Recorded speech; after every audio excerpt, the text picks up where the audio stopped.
ভাই ভালো আছেন? 30,000 টাকা পাঠান যাবো নি? নাম্বারটা একটু লঞ্চ চাই। তো নাম্বারটা গেল 0184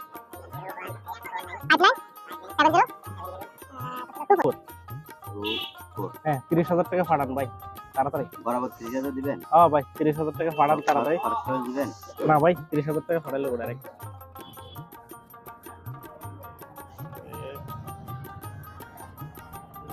নাম্বার তো ঠিক আছে না? হ্যাঁ ভাই ঠিক আছে।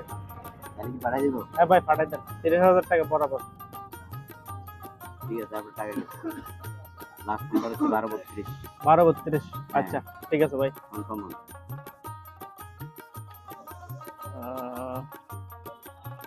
5 minutes later. টাকাটা দেন না।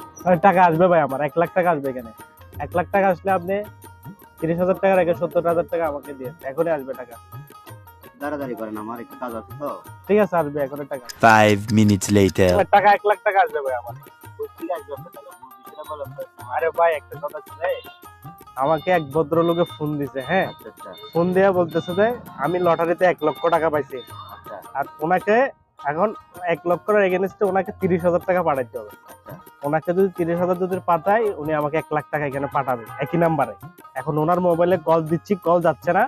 1 লাখ টাকা পাঠাইলে 1 লাখ টাকা আপনি পাবেন, পাইলে আপনার 30,000 টাকা রেখে আমার 70,000 টাকা দিবেন। ওরে ভাই, আপনি যে কাজ করছেন সেটা জীবনও আসবে না, বুঝছেন? আপনি কেন ভাই? কার বান্দায় কার ইয়েতে করছেন? আরে না রে ভাই উনি কত, হ্যাকারের বান্দে করছেন। আরে মনে আপনি আরে না ও কত ভদ্রলোক, কত জেন্টাল, কত সুন্দর করে কথা বলছে ভাই। ভাই জানি না আমি কিভাবে টাকা দিবেন, আপনি আমার টাকাটা ম্যানেজ করে দেন। আরে না ভাই আমি তো আমি কল দিচ্ছি এখন ওনার নাম্বারে। কোনো গার্জিয়ানকে ফোন দেন না ভাই, আপনি কেন ডিরেক্ট ফোন দেন? কি কোন ভাই, আমি ওনার নাম্বারে কল দিচ্ছি। ভাই ফোন দেন। আরে যিনি আমাকে টাকা লাগবে, টাকা লাগবে। আরে যিনি আমাকে ফোন দিছে না না, ওনাকে আমি হ্যাঁ, কল ফোন দিচ্ছি। দেন, ওনাকে ফোন দেন, আমার টাকা লাগবে। কি রে ভাই ওনার নাম্বার তো বন্ধ। আমি বললাম না আপনি ভাই টাকা লাগবে, এখন আপনি কালকে ফোন দিবেন আমি জানি না। আপনি হ্যাঁ টাকা ছাড়া তো ভাই যা দিতে হবে না। কি কোন টাকা লাগবে ভাই, টাকা লাগবে। আপনি কাউকে ফোন দেন, ফোন দিয়ে ভাই টাকাটা ম্যানেজ করেন। টাকা লাগবে, টাকা ছাড়া তো যাইতে দেওয়া যাবে না ভাই। কাকু আসসালামু আলাইকুম। কাকু আমাকে তো ওই যে হারুন ভাই আটকে রাখছে, বিকাশের দোকানদার, ওই যে আরিফ ভাইয়ের দোকানের সামনে দিয়ে বসেছে। কাকু আপনি একটু তাড়াতাড়ি আসেন, আমাকে এখানে আটকে রাখছে অনেকক্ষণ ধরে, আমাকে যাইতে দিচ্ছে না ভাই। আমাকে কাকু আমাকে যাইতে দিচ্ছে না, একটু তাড়াতাড়ি আসেন তো হারুন ভাইয়ের দোকানে, বিকাশের দোকানে। ওয়ালাইকুম সালাম। হ্যাঁ কি কো বাতিজা, কি সে দোকানের সামনে তোমার আটকে রাখছে যে? বিকেশ দোকান? কোন জায়গা এটা? ওই যে মানিকচুরি হারুনের দোকান?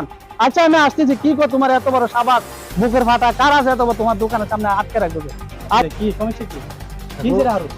আরে উনি ওই ওই একটা নাম্বার দিচ্ছেন আমার, হ্যাঁ। নাম্বার দিয়ে বলতে এরকম টাকা পাঠানোর জন্য 30,000 টাকা। হ্যাঁ এখন আমি টাকা পাঠাইছি, পাঠানোর পরে এখন উনি টাকা দিতে পারতেছে না। এখন উনি নাকি বলতেছে ওনাকে কে ফোন দিছে, ওই দিক থেকে নাকি ওনার টাকা আসবে 1 লাখ টাকা। এখন এরকম টাকা কি কখনো আসে নাকি? টাকা কি হ্যাকারের ফান্ডে কি বাতিজা, টাকা কি ফানা আছে পাঠাই নাকি? দিছে। এখন উনি টাকা ঢুকা পানা নাই, বলতেছে টাকা আসবে, এটা কি সম্ভব নাকি? এখন কি ওনাকে কি বাইন্ধে রাখার জন্য দূরে রাখতে কি? আরে না কি বাইন্দা রাও, কি আমার বাতিজা না? ছুড়ে নেবেন আর কি? কি কো তুমি, কি আবল তাবল কো? কি সে বাতিজা কো? দেখো আমার একটা ফোন দিছিল, হ্যাঁ ফোনে বলছিলাম যে আমি 1 লাখ টাকা পাইছি লটারিতে। বলছে যদি 30,000 টাকা যদি আমি যদি পাঠাই তাহলে এরা আমাকে 1 লাখ টাকা পাঠাবে। আমি ভাবছিলাম যে হারুন ভাইয়ের এখান থেকে পাঠাই, হারুন ভাই 30,000 টাকা রেখে দিলে আমার 70,000 টাকা আমি পাবো আর কি। কিন্তু আমি তো এদেরকে বুঝতে পারি না কাকু, আমি তো টাকা পাঠাই দিচ্ছি, এখন এদের নাম্বারেও কল ঢুকতেছে না। এখন আমি কি করবো কাকু? আরে কি কো আবল তাবল ভিতরে ভরে গেছো, দুনিয়া সিটিং পাট্টারে দেশ। এখন তুমি বুঝি এত বড় একটা লেখাপড়া করছো, এত বড় শিক্ষিত, তুমি একটা ফতারা নাম ইয়ে করে গেছো, এখন দেখা যাচ্ছে যে এই আর কি, এটা উনি কামটা ভালো করছো। হাই হাই হাই রে, হয়ে গেছে। তো এখন 30,000 টাকা তো শেষ শেষ, তো এখন কি করবা? এখন আর কি হারুন করছে? তুই টাকাটা বলছিস না দিয়ে কি দিবে রে, আর কি? তুই তো একটা বিকাশ চালাই যাস, তুই আগে টাকা লবি না?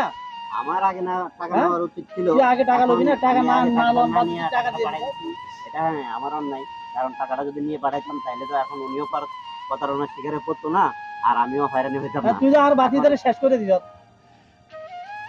এখন তো কিছু একটা করা দরকার না? এখন টাকাটা এখন আর কি কি করবো, একটু অপেক্ষা কর। ঠিক আছে, এখন যেহেতু বাতিজাই কাজ করে লাইছে, বাতিজা লেখাপড়া করছো, কিছু বলতাম না আমি, তুমি কি লেখাপড়া করলা? বালা বালা মানুষের ফটাই লিতেছে, এখন লেখাপড়া করি না মানুষের ফটাই লিতেছে, আর সাধারণ মানুষের হুঁশে নাই।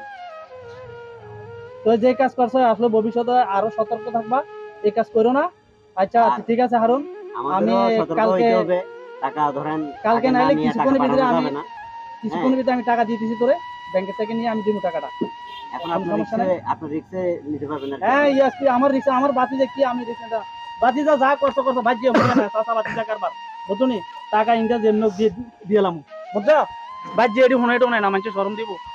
হারে যে ইয়া চলতেছে, আপনার অনেক কি বলে যে প্রতারণার শিকার হচ্ছে। তো এই জন্য আমরা দোকানদার যারা আছি বর্তমানে, আপনারা টাকা আগে নাম্বার বুঝে নেবেন।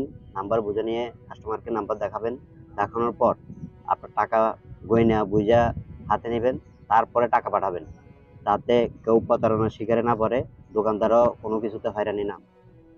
আসসালামু আলাইকুম দেশবাসী ও সাধারণ মানুষ জনগণকে।